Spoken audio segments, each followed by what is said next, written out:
Alright fellas, welcome back to another one. We've got some pretty interesting and quite exciting stuff to talk about in regards to Kingdom Hearts 4 and Missing Link today. I've recently received some new tips from Samu. For those unfamiliar, Samu has been basically keeping me in the loop with what's going on towards mainly Missing Link in regards to its website receiving updates and stuff happening on the back end, which may suggest future things happening with the game, hopefully sometime soon, sometime around the corner. We do have more Missing Link stuff to talk about, but before we get into that, let's talk about Kingdom Hearts 4. Samu is almost always keeping an eye on Square Enix backends, domains, and APIs via security trails. They noticed that a brand new internal domain under Square Enix was recently added over the past couple of days. This goes under the name of Quattro. In case you don't know, Square Enix for the mainline Kingdom Hearts games have been using Spanish numbering for the code names of these titles. So for Kingdom Hearts 3, it was known as Trace. The code name for Kingdom Hearts 4 is Quattro. So what this might suggest to us is this is either an updated version of the already existing Kingdom Hearts 4 website. Right now there is only one, and that is the Japanese domain. It's very simple. It's just got the KH4 logo, the trailer, and some particles floating around in the background, or an entirely new website for global. One way or another, this does confirm that there is something going on at Square Enix in relation to a Kingdom Hearts 4 website. Now, I don't want to say that this absolutely means that within the next few months we're going to be hearing something about Kingdom Hearts 4, which would require Square Enix to have an updated website, perhaps showing some new material for the game. They could be preparing a brand new website for when the re-reveal happens, which might not be until the second half of 2025 if it's going to happen. But I do want to quickly bring you guys back to some information I shared a couple of days ago talking about how I have heard from a source of mine that Square Enix are apparently preparing their very own showcase event to display mainly 2025 games, which will be happening in February. Now, this is not confirmed, and even for myself personally, it is a situation of I will believe it when I personally see it. This is simply something that I have heard and has been brought to me personally by this person. I do trust them, but still, grain of salt. Just to provide a little bit more context on this supposed February event, it is mainly focusing on 2025 games, and also will have something to do with Switch 2. Likely a big focus of this event, if it does happen, will be Square Enix displaying Switch 2 related titles, as we are assuming that it will be January for the big Switch 2 reveal. But hypothetically speaking, let's just say that Kingdom Hearts 4 does receive a brand new trailer or some type of an update during this event in February.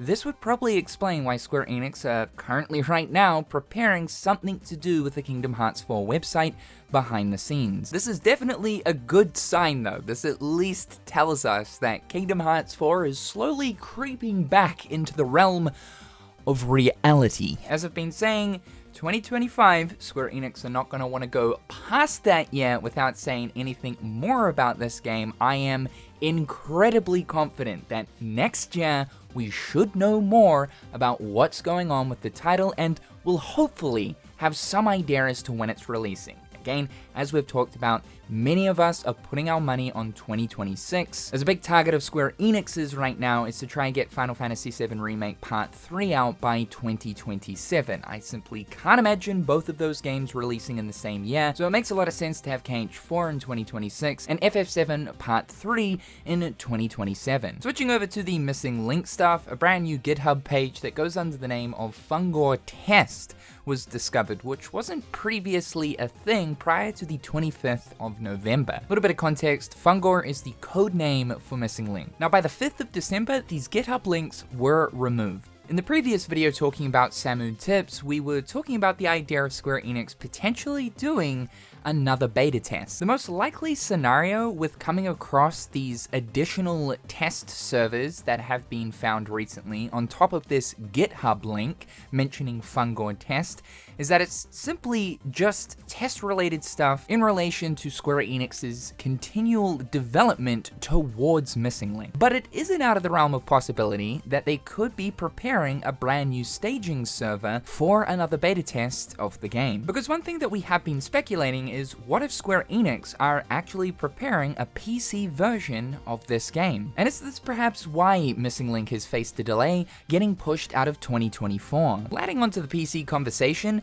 back in May of this year, when the second closed beta test was underway, Missing Link got unpacked. People were able to actually dip into the files and rip out assets and textures from that build of the game. The encryption key required to be able to view these assets within the Unreal editor is actually public, but of course you do need the game files in order to do this, so it's only people that had the closed beta downloaded on their phone that are able to sift through the files of that build. Not many people know this. I previously didn't until Samu brought this to my attention. And the reason why something like this is exciting is because we could end up using a lot of those assets that appear in Missing Link for mods applying to Kingdom Hearts 3, as of course they share the same engine, UE4. The two images that you guys are seeing right here have come from a Discord server, which is a very small group of people that simply don't want those assets coming out to the public. Somehow these two managed to leak. The Discord server, by the way, is completely unknown, but there is a small group of people out there that have a lot of Missing Link assets and potentially stuff that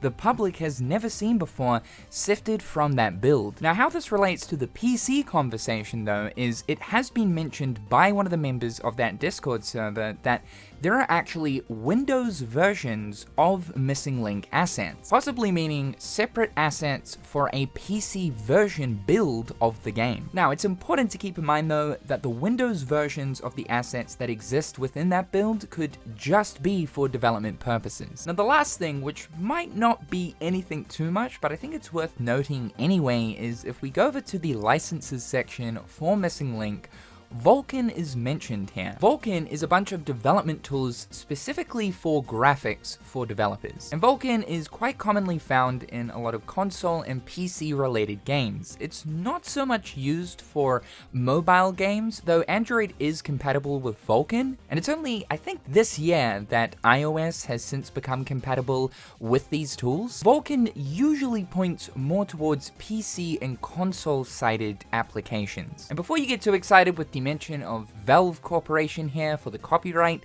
Valve are members of the Kronos group, so hence why they are mentioned here. No, this doesn't mean any relation to Steam or the game coming to Steam or PC, but I think it's worth mentioning the fact that Vulcan is mentioned here. If a PC version was to actually be a thing, then I would assume that Vulcan tools would be used for specifically that PC version. So that's the roundup from Samu. There are certainly things going on behind the scenes, and it's always interesting to talk about these little findings.